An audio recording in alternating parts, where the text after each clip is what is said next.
Hello mga kalonger, magandang hapon po mga kalonger. So magpapalipad tayo ng mga warriors natin ngayon mga kalonger. Dahil mamaya may sakayan daw. Titignan natin kung saan ang release mamaya. Training lang po mga kalonger. Yan, paliliparin natin. Lipad pogi lang. Tapos yung isa natin, hindi natin paliliparin dahil nga may one eye cold mga kalonger. So ito po si Red Check.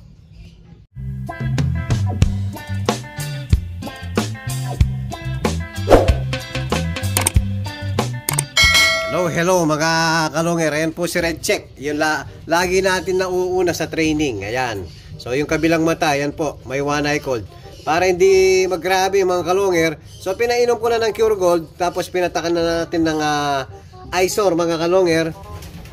Tapos after natin paliparin to, bali third day na po ng pagpapalabas natin nung 10 BBC natin na bago tinuturuan natin. Ayan.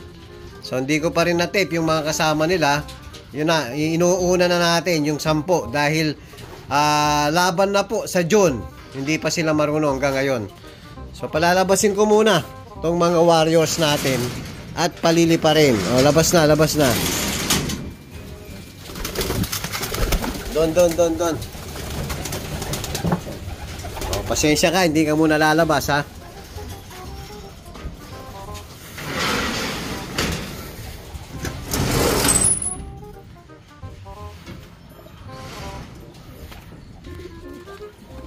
Tingnan natin si Grisel kung makakasabay uli. Lipad! Aba, milagro. Ay, hindi lumipad si Grisel. Ayun. Milagro, walang naiwan ngayon mga kalonger. Very good yung mga warriors natin ngayon. Ayun si Grisel. Kumahabol po.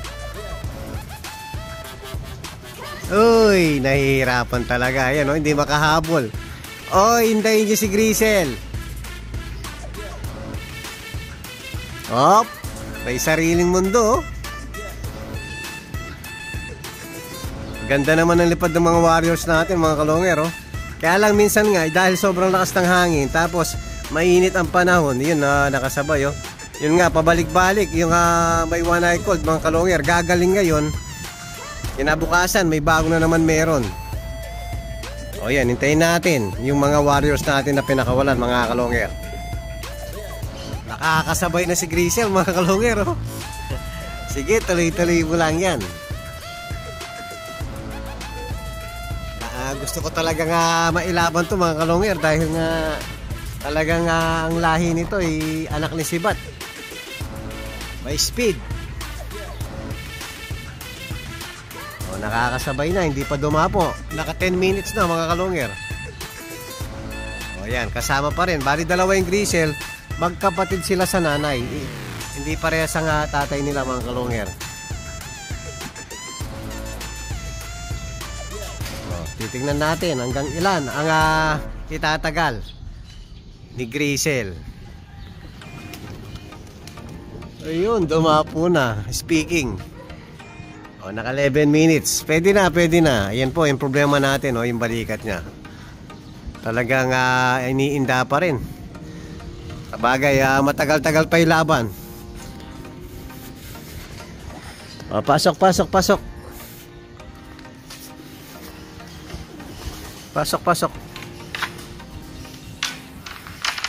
Laging ganyan lang, masasanay ka rin, lalakas ka rin. Pasok.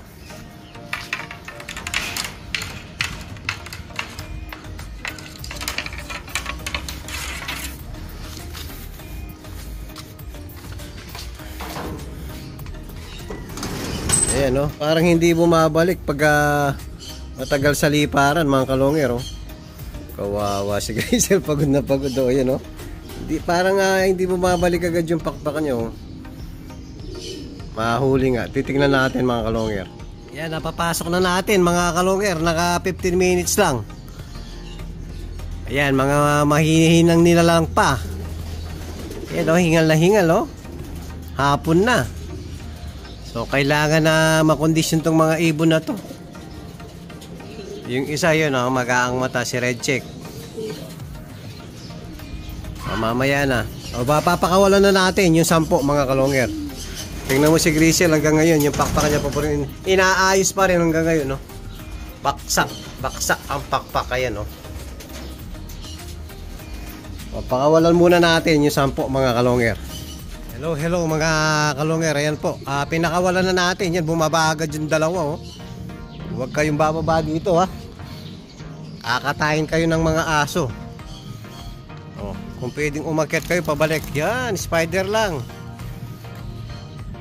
O yan mga kalonger, ayan muna natin mag kapakapa sa sa baba at saka sa taas. So tatlong third day po ng pagpapakawala natin ngayon. Pangatlong araw.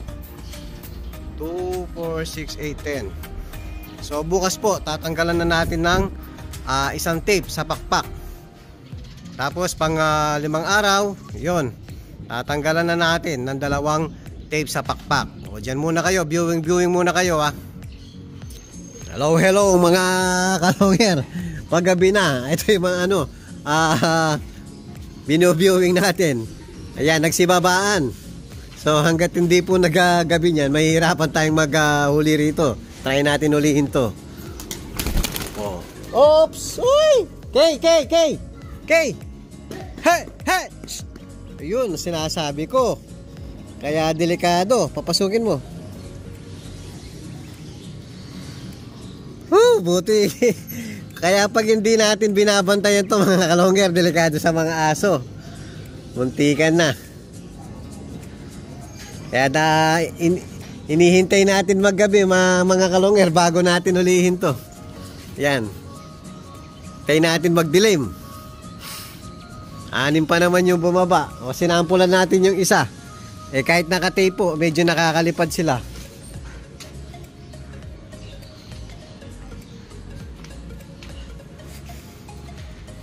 Lagay mo sa taas.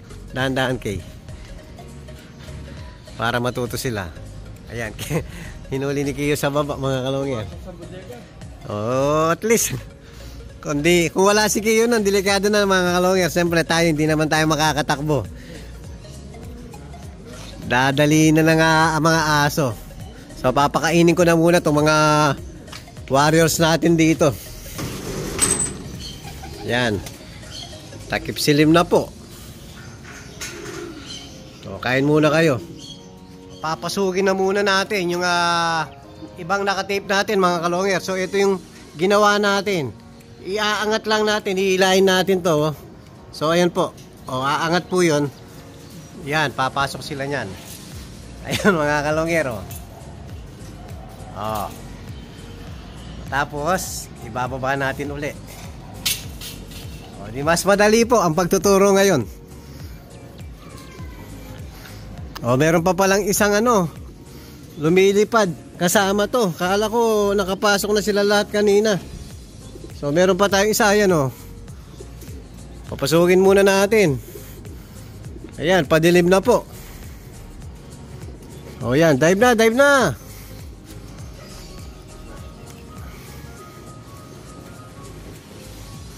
Matigas ang ulo ng ibon na to. Pasukin ko muna mga kalonger. Ayan mga kalonger, kumakain na po yung mga warrior natin. Pellets muna yung binigay natin. Ayan, kahit paulit-ulit lang po. Para mapanood ng mga hindi pa nakapanood. Hindi matigas ang ulo, hindi kumain, no?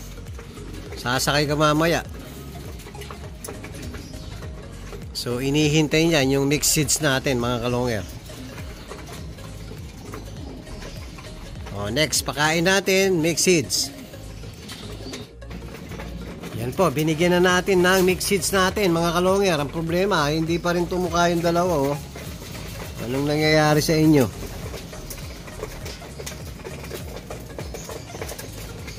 Yun, nahihiya lang pala.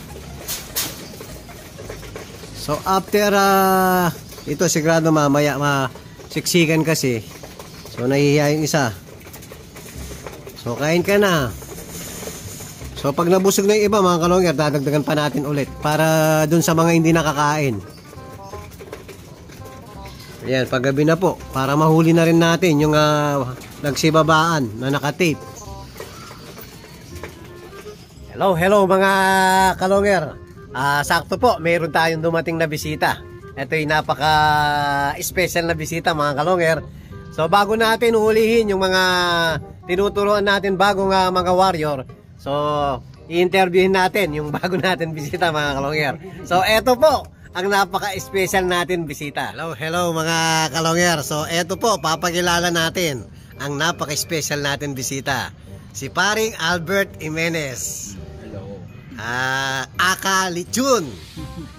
Yan, kwento ko lang mga kalonger.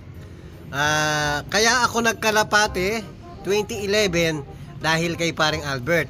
So tatlo kami, sama-sama kami sa buy and sell. Pag naghahanap kami ng sasakyan, bigla nawawala sila. Ngayon pala naghahanap ng kalapate. So sila yung nag-umpisang kumarera. Nainganyo lang ako mga kalonger. Ayan, kwento mo pare. Opo. Pero nainganyo yan. Kaya nag-umpisa sa kalapate. Kaya ngayon, tingnan mo, na-achieve niya. Ngayon, ilan beses pa lang kumarera, iniwan na ako mga kalonger. Bigla silang tumigil, silang dalawa ni paring Arthur. Mula noon mga kalonger, since 90s, kasama na kami sa buy and sell ng sasakyan, sa mga lovebirds. Ngayon, hanggang sa kalapate. So ngayon mga kalonger, nagbabalik sa pagkakalapate si paring Albert. So sigurado, susunod na si paring Arthur niya na pare. Oo, sigurado yan. Sigurado maiinggit yun kasi nagbalik ka. Hindi kahit ko nga siya eh. Sabi niya. Pala yung original na victory. Oo, kami yung tinatawag nila nga Three Stooges mga kalonger. From buy and sell ng sasakyan, lovebirds, kalapate, kami yung sama-sama. Yan, kakarera ka ba talaga? Try natin, malay natin. Dito yung tao nga laging naglalap winner dati, yung Gracel mo pare, no? Oo, lap winner parate. Naalala ko yung Gracel mo, nakailan lap winner yun. So ngayon, titingin daw ng pahiramin natin mga dagit para mag-breed siya mga kalonger. Baka hindi ka man mag-breed ha? Dapat malayong mararating. Ba, pare, nagmamaasin na tayo ngayon. So, nagpunta ako sa'yo pare, malay natin. Mga tsamba. Mamaya mga kalonger, titingnan natin. Bibigyan natin ng dagit si paring Albert. yung dagit yung dagit na malayong mararating. Sige.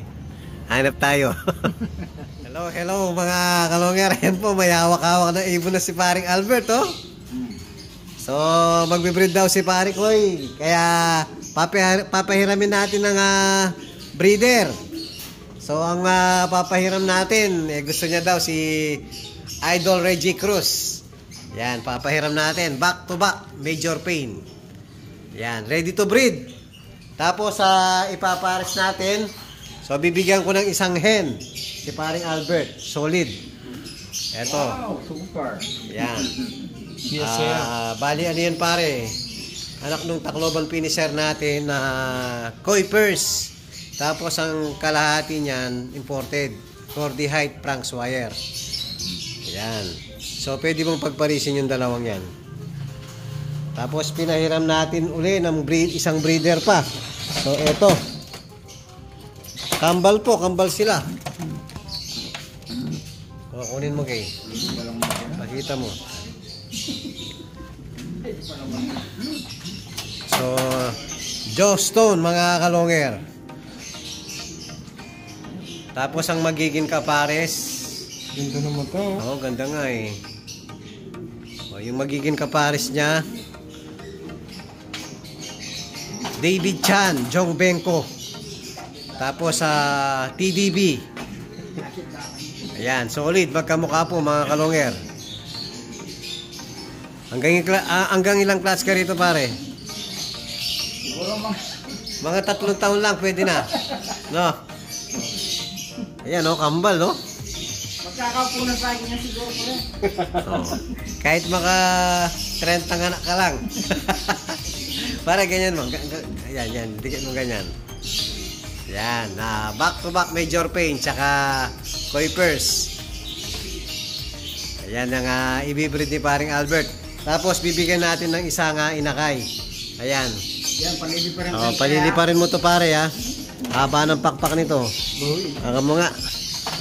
Yan. Binigyan natin ng isang inakay. Yan, lipas. So, pwede mo pang turuan yan. Japan. Oh. Japan, Japan. Hindi pa lumipad sa atin yan. Yan. Yan, yan. Salamat pare ko. Sana makarating ako sa dulo. At least may kasama tayong gugulong ngayon. Yan pare, ingatan mo mga yan ha. O pre. Parang Arthur, kumuha ka na dito, bilis. Ayan, ikakahuna ni Kiyo di Pogi. Ayan mga kalonger, nakabox na po yung mga ibon. So after dito, papakainin na natin yung mga warrior natin dahil gutom na po mga kalonger. So maraming salamat sa pagpasyal paring Albert. Salamat Ang din sa'yo, pagbabalik. pare ko. So paring Arthur, balik ka na sa pagkakalapate. Pare namakyaw ako. Oh, thank you. Okay, pahatid na lang kay si paring Albert. Makainin ko muna yung mga warriors natin sa taas. Oh, hello mga kalonger. Ayan po, napapasok na natin yung mga warriors natin na bagong tinuturuan. Yan, pangatlong araw po ngayon sa viewing nila sa labas. Yung isa hindi kumain, no? So, bukas po, tatanggalan na natin ng isang tape sa pakpak. So, pwedeng dalawa na. Ang delikado lang pag isa mga kalonger, pag pumitik, tapos nahulog po sa labas, pag nakatape pa na isang pakpak, mahirap po umakyat uli. So, sa palaran lang mga kalonger, pag hindi naman pumitik, yun, matututo po yung ibon natin. Titignan natin kung dalawa na agad yung tatanggalan natin o isa muna. Yan mga kalongyer, yan po yung update natin sa mga warrior natin. At kung bago pa lang kayo sa aking channel, huwag kalimutan mag-subscribe, like and share at pakipindot na rin yung notification bell, pati na rin po yung all para updated kayo sa mga bagong video natin. So yun lang po mga kalongyer, maraming salamat po, keep safe and God bless.